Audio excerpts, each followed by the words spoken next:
Hi guys, it's me, Pain. So, ayun nga, marami kasing nagtatanong sa akin kung paano daw gumawa ng food kiosk design using SketchUp.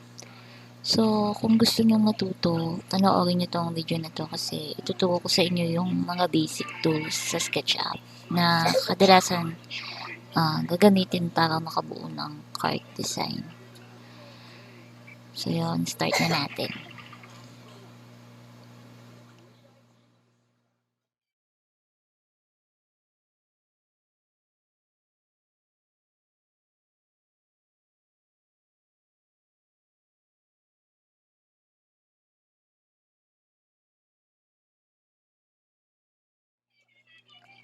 So, yung una is ito, um,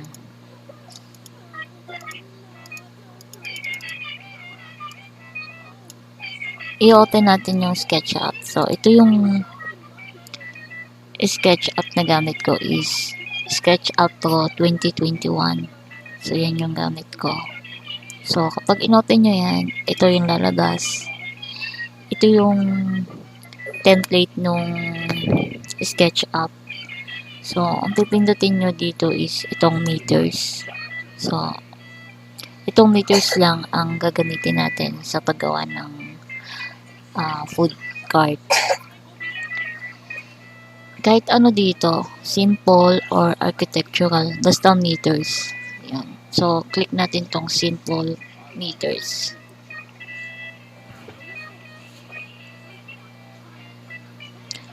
Yan, wait lang natin lumabas. So, ayan.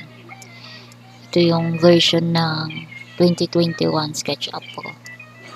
So, delete lang natin to. Yan. So, yun. Yung mga gagamitin natin is itong rectangle. Yan yung unang-unang ginagamit natin para makagawa ng cart. So, tignan natin kung anong nagagawa nitong rectangle nito. Yan. Apply lang natin siya dito sa pinaka main axis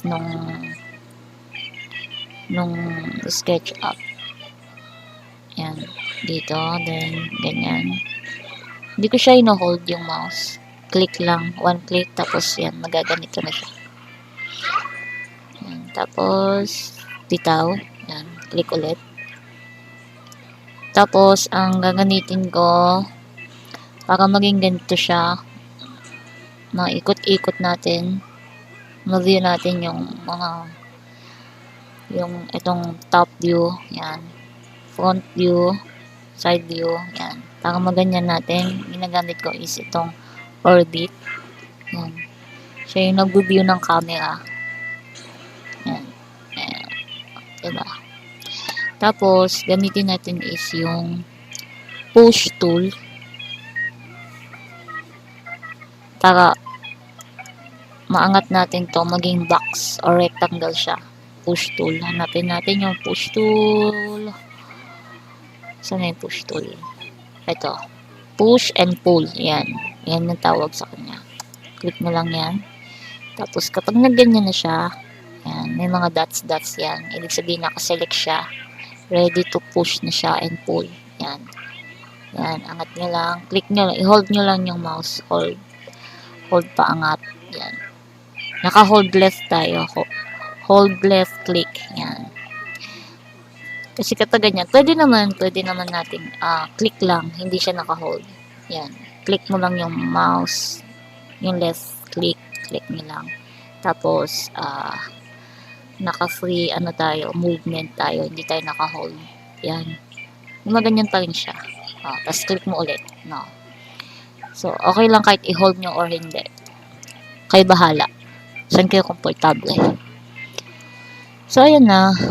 Ikot-ikot ulit natin yan. Nakikita nyo na may view. Meron na siyang naging solid rectangle na siya. So, ang gagawin kasi natin is gagayahin natin to. Itong Sunday Avenue. Gagayahin natin yung style niya. Yung pinaka-style niya. So, nakikita nyo pa round siya. Round. Yan yung main case niya. Round. Medyo round yung corner niya. Yan, gayahin muna natin to para magkaroon kayo ng basic idea sa paggawa ng food cart. Yan, so, para makagawa tayo ng round, ang gagamitin natin is itong 2-point arc. Yan yung ginagamit ko. Pero bago yun, bago natin siya i-round, i-size muna natin siya. So, paano natin isa-size? Yung iba ginagamit nila itong tape measure. Pero ako, hindi ko yan ginagamit. Ito ginagamit ko. Dimensions. Yan. So, kung gusto nyo ito, pero hindi ko yan ituturo sa inyo, itong ituturo ko sa inyo kasi mas madali kasi gamitin ito. Dimensions. Yan. Click nyo lang yan, dimensions. Tapos, ganyan. Tapos, yan. Yan.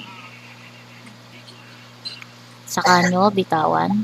I-click nyo ulit. So, 3 beses nyo pinipindot. Una dito. Tapos, pangalawa. Tapos, click nyo ulit. Yan. Para mag-stop siya.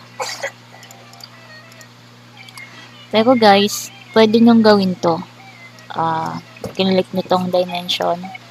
Tapos, wait nyo yung blue na yan. Pag tinapat nyo dito, sa line na yan. O dito. Tapos saka nyo i-hold yung left click. Ganyan.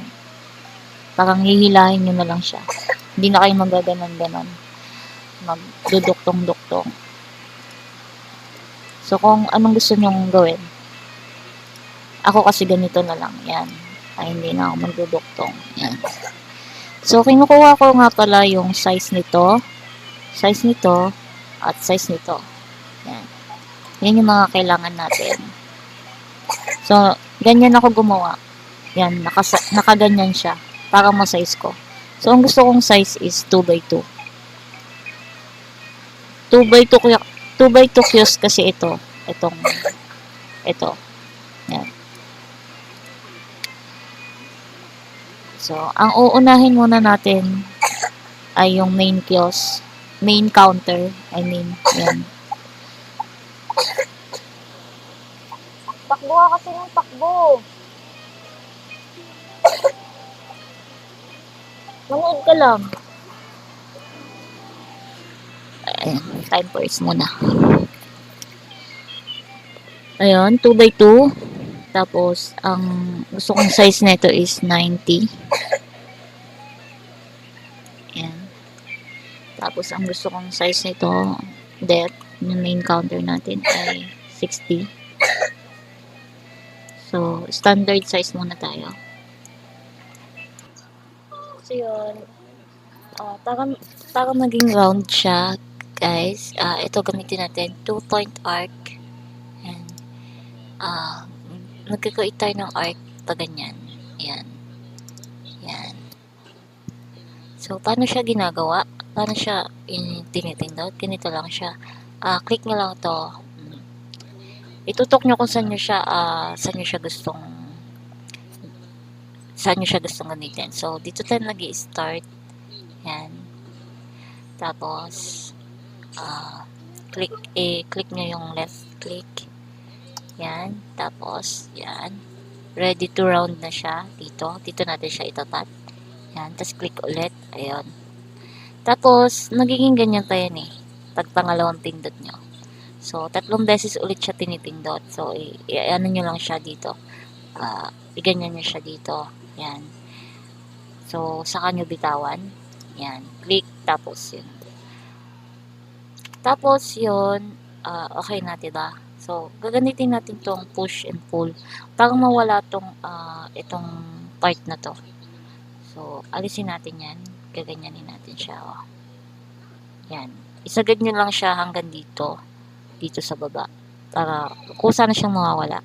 Pero, pwede natin, kung nahihirapan pa kayo, pwede nyo itutok dito. Naka-hold yun eh. Naka-hold siya. Naka-hold yung left click natin pa ganyan. So, itutok natin dito. Yan. Yan. Mawawala na siya. Kusa. So, yun na. Okay na. So, parang hindi siya bantay. Bantayin natin. So, ganun ulit. Push and pull. papush natin pababa. Yan. Okay na. So, ito na. Nakagawa na tayo ng rounded na main kiosk. Yan. Okay na siya. Pagtapos ito, gagawa tayo ng baseboard. Ito, yung baseboard. Yung nasa baba. Yung parang pinakapaayan ng main kiosk natin. So, yun.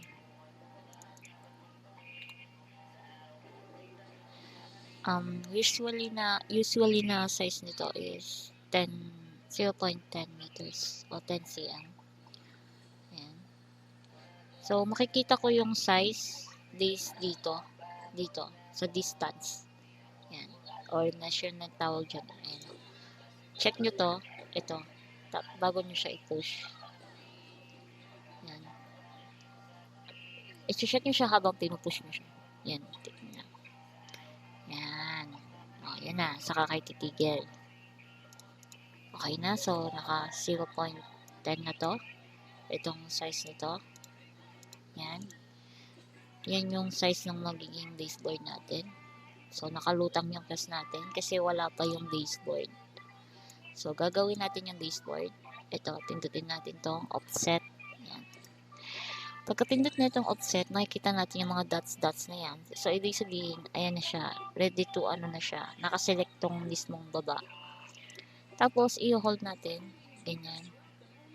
So, yung distance, i-check nyo ulit yung distance. 0.2. Nakareset siya ng 0.2. So, okay na yan. 0.2. Or 0.3. Pero 0.2 na lang. Yan. Tapos, okay na. So, nakaka-create na kayo ng ganito sa offset. Ngayon naman, ang gagawin nyo is i-pull nyo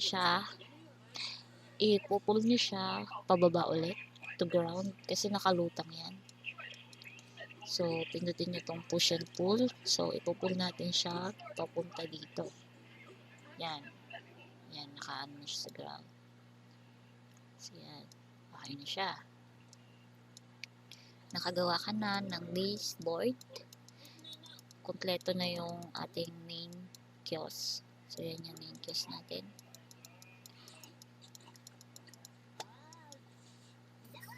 Ngayon naman, ang gagawin natin is ang gagawin ko na ay gagawa na ako ng poste. Yan. Or hindi muna poste, sorry. Ito munang, itong part na to. Itong part na to ang gagawin natin. Kasi gagayahin nga natin siya, diba?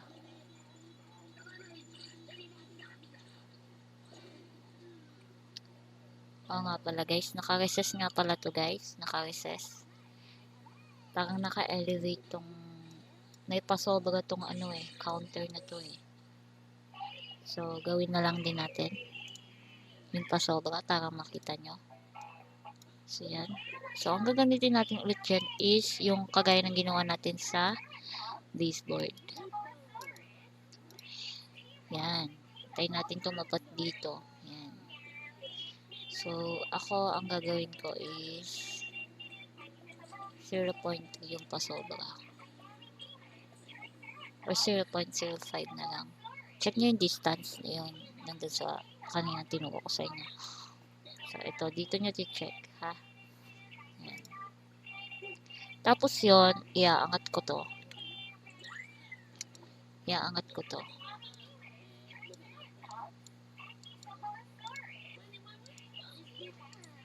Yun nga lang ang problema dito. Sosobra tayo sa 2x2.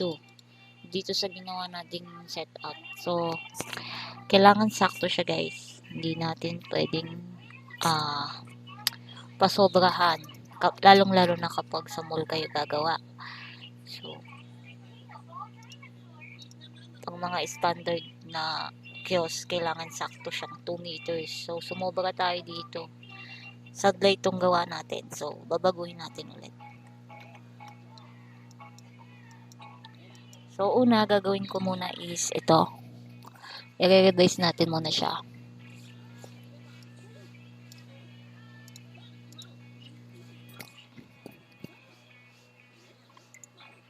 I-delete ko muna yan. Yan. I-delete ko yan. Yan. Isa-isa dinidelete yan. Yung line na yan. So, yan. Tapos, i-angat ko muna to. Yan. Check ko muna yung size. I-check ko yung size. Kung anong size nito. Yan. So, magde-decide ako dito ng 0.05 tong main counter. Yan. 0.010. Tapos, susobrahan ko to ng 5. Yan. Tapos, ito, i-offset ko siya ng 0.05. Yan. So, yan, 0.05. Tapos, ibababa ko siya ulit. Ibababa ko siya ulit sa ground. Yan, ibababa ko siya sa ground. Yan, yan. So, bali nakagawa ako ng naka-recess na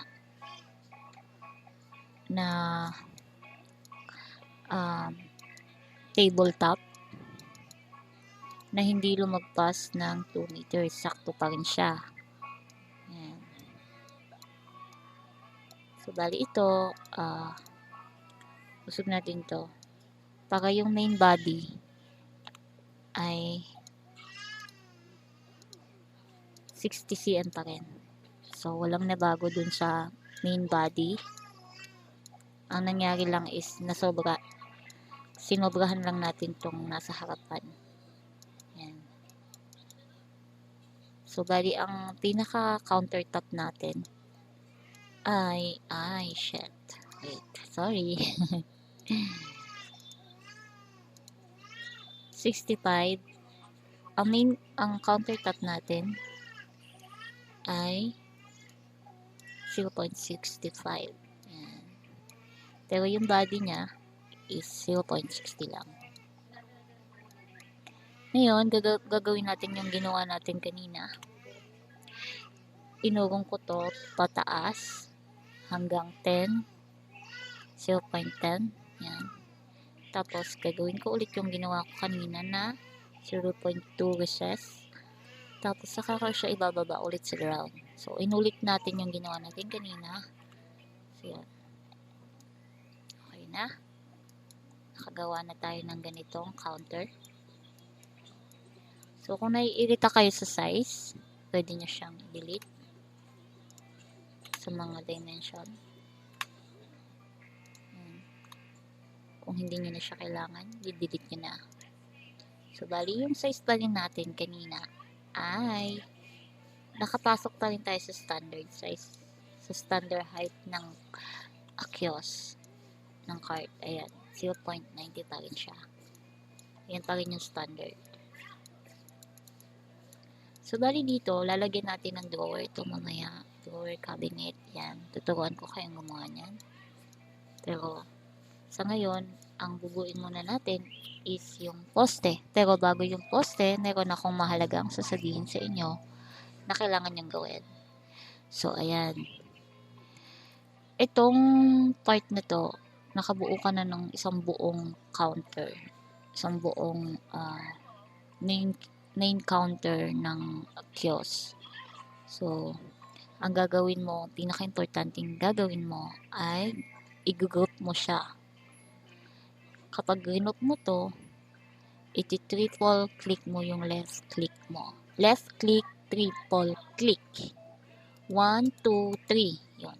So, yan, lahat yan, na-select mo yan lahat kapag triple click. So, ano na susunod mong gagawin? Na-triple click mo na.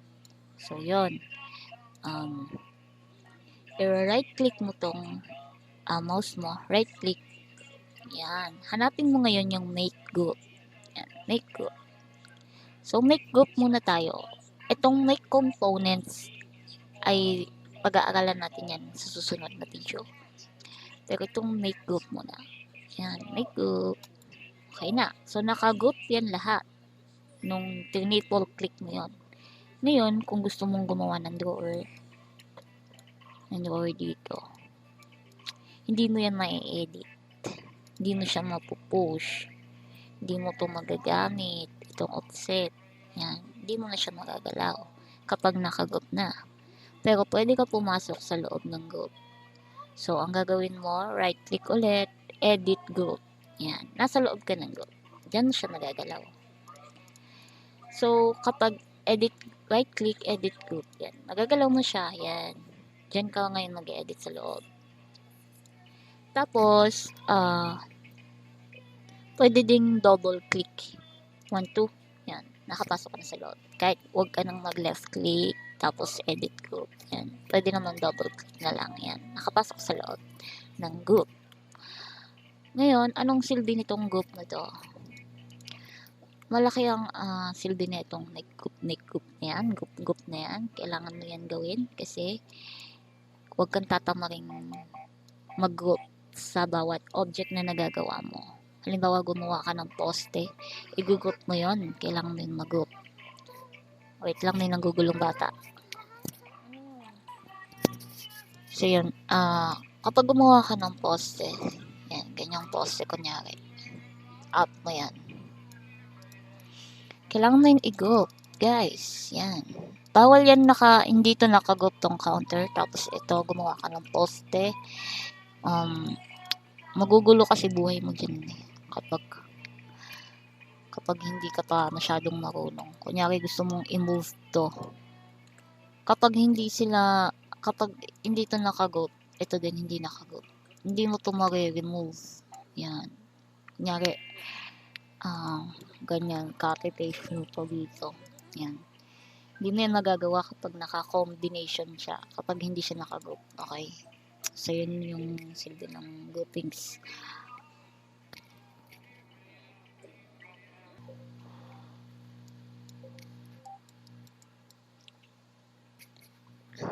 Ngayon, susunod natin gagawin is gagawa tayo ng poste. So, yung idea ko is hindi ko talaga totally gagayain yung Sunday Avenue. Ibahin ko siya. So, gusto ko sanang gawin is yung poste niya is round. So, yun. Gawa tayo ng round na poste. So, yung ginamit ko pala dito is itong circle. Draw circle. I-click nyo lang yan. Hold kung gaano siya kalaki. So, check nyo yung radius doon sa baba. 0.4. Yung gusto ko. So, yan. Angat ko siya onte. Yan. Tapos, i-offset ko. Ganyan. So, kayong bahala mag-explore kung anong gusto nyong mangyari. Anong gusto nyong gawin. Tapos yung height pala guys is standard height tayo na 2.10 meters. Yun yung standard height or 2 meters. Pero ako 2.10 yung gagamitin ko. So, gagawa ko ng guide. Itong rectangle, click ko to para gumawa siya ng guide. Yan, nandito siya. Guide.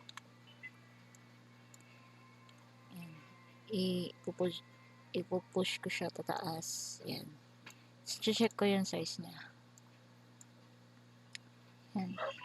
So, ang importante dito, hindi itong lapad nito. Kasi guide lang naman to. Hindi yan importante. Hindi ito importante.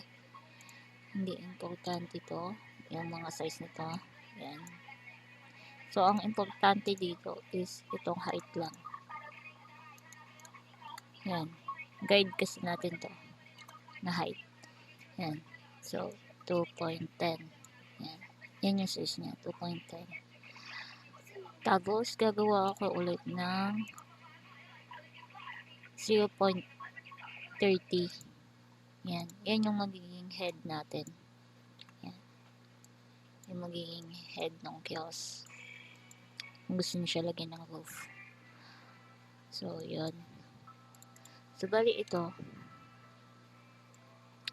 Iaangat ko siya hanggang dito lang. Itututok ko siya dito. Yan. Dito. Hanggang dyan lang. Kasi, dito, head kasi ito. Gugup ko ngayon. So, sabi ko nga sa'yo, sa inyo, every object, igugup nyo. Huwag nyo kakalimutan.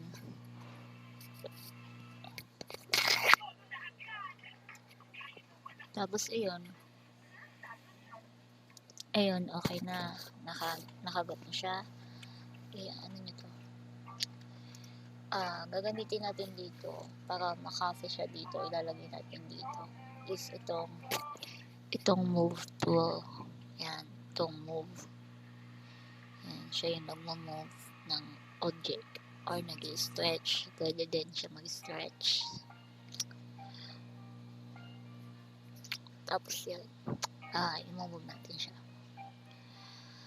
So, pag minove natin yan, ganyan yan. So, tuturuan ko pala kayo ng direction para ma-move natin siya ng maayos at hindi kayo maligaw kung saan kayo mapupunta, sa maling tao kayo napunta. Chat lang. Medyo corny yan, guys. Sorry. Ayan. Move tool. Ayan. Kailangan nakapwesto tayo sa tamang position ng camera. Dito tayo pumosisyon. Yan, saan zoom. Yung pag zoom ko wala na ganyan is madali lang yan, guys. Hindi nyo na kailangan gamitin tong zoom tool para lang ma-zoom nyo. Okay? Pero sa mga may hirap na paraan, pwede nyo gamitin to. Kapag naliligaw yung camera nyo, naliligaw kayo dito sa SketchUp, gamitin nyo lang tong move tool. Oh my god, ang ingay ng anak ko. Wait lang ha. Nak, dun ka nga nak. Makapiright tayo dun.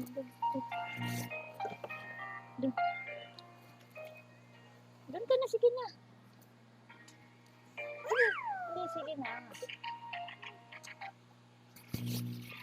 Ayun. Gusto niya ako katabi. Ayun. Ayun, nandito tayo nandito tayo sa side kasi to.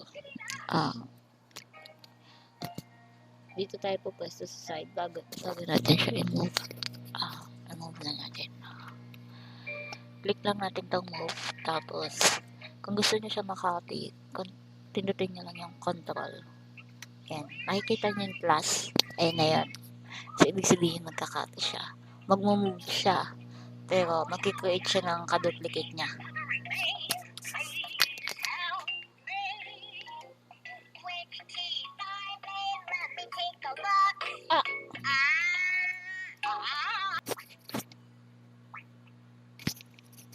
So, yan. Na-move na natin siya. Na-duplicate na siya.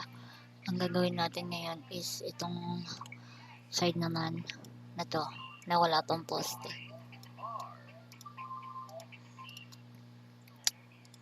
So, ang gagawin natin, click lang natin itong select. Tapos, select mo to.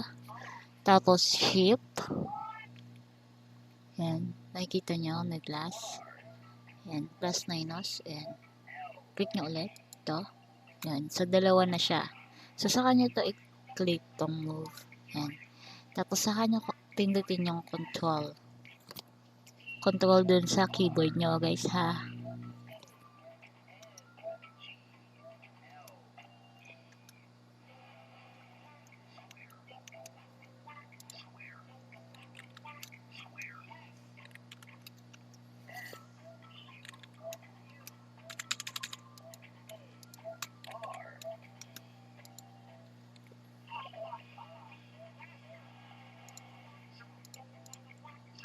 Kung makikita nyo, nakati na natin, na-duplicate na natin.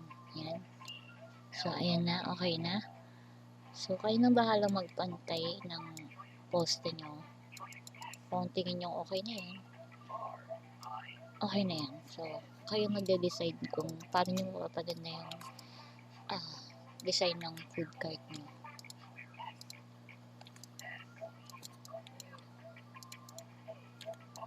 So medyo mahirap yung pag-move. Okay. So, uulitin ko lang ulit. Itong move tool, kailangan nasa tamang ano ka,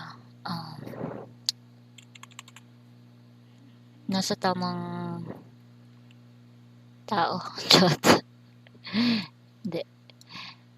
Ayan, nasa tamang posisyon ka ng camera mo. Hindi ka pwedeng mag-move tool, mag-move, tapos papupuntahin mo dun sa dito, dito. Ito, i-duplicate mo, lagyan mo dito. Try natin.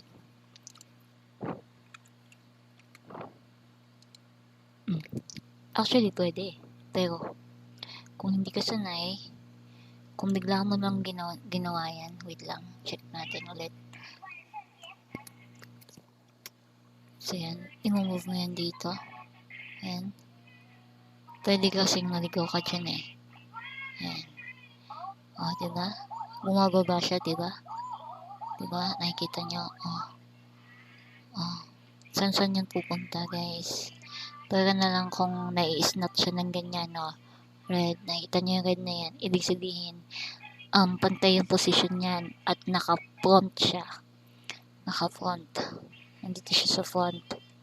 At tama yung, pero pag ganyan, ng ganyan, tapos naka-zoom out pa kayo, akala nyo tama siya, pero hindi naman. So, nasa tamang view kayo dapat ng camera nyo. Yan, nakaganyan. Para makita nyo guys, kung tama ba. Ayan, kung yung green na yan, ayan, green, red, yan. Yan yung mga tamang line na pantay siya. Tapos ito. Pag ganyan blue, ibig sabihin, pataas siya. At tama din yung pagkakataas niya, pantay siya. Pero pag gumanyan yan, yan, akala nyo malapit lang siya, pero nasa malayo na pala. Diba? So, medyo mahirap yung part ng pag-move. Lalo na kapag ang kiniklik nyo is basta-basta na lang kayo nag-move ng ganyan. Yan. Basta-basta na lang kayo nagaganyan. May possible na maligaw-ligaw siya. Saan siya pupunta. So, yung tamang pag-move tool, ang tamang paggamit nito is dito. Ito yung i-click nyo, itong part ng mga dulo. Yan. Mga dulo. Yan. Yan yung mga tama na kailangan yung pindutin bago nyo siya i-move. Yan. Medyo nagahang yung yung computer ko eh. Kasi naka-record to. Yan. Ito yung kukunin nyo ito. Yan. Ayan o. Baka mas madali. Diba? Yung mga corners ng object nyo. So, yun lang. Naturo ko na sa inyo paano mag-move paggamit ng move. Sana naintindihan nyo. Yan. Ito naman ngayon. Itong guide natin. I-group nyo itong guide natin. I-group nyo yan. Tapos, saka kayo mag-create dito ng another rectangle. Yan. Yan. Tinapat ko siya dito. Dito ako nag-start. Kasi, kapag in-start na yan dyan, tapos, tinapos mo dito, ibig sabihin yan, nakasize na yan ng ganyan, ng 0.30. So, yan. I-ano ko siya dito. Tapos, i-snap ko siya dito. Dito sa, ito. Itatapat ko to dito. Yan. Automatic yan, nakapantay yan dyan. Nakapantay yan dyan. Kahit anong, i-ano mo yan, i-front view mo yan. Tapos, yan, nakapantay yan guys. Yan. Tapos iyon, ipapantay naman natin tong kabila. Dito. Yan, nakapantay siya dyan. Tapos, ito, ipapantay naman natin to dito. Yan. Tapos ito, ibabantay natin dito. Ayan. So, guide lang natin to. Itong ginawa natin to. Guide lang natin siya. Guide natin yung height, yung head, yan. So, di na natin siya i-delete. Di na natin kailangan. Ayan. So, nakagawa na tayo ng head. So, huwag kalimutang mag-group. Group mo ulit. Ayan. Tapos, ayan. Okay na. Nakagawa ka na ng food cart. So, comment lang kayo guys kung may natutunan kayo sa akin. Tapos, kung gusto nyong magpatuloy tayo sa ibang part ng paggawa nito, comment nyo lang guys. Tapos, subscribe kayo kung gusto nyo talaga tong video na to. Thank you so much. Love you.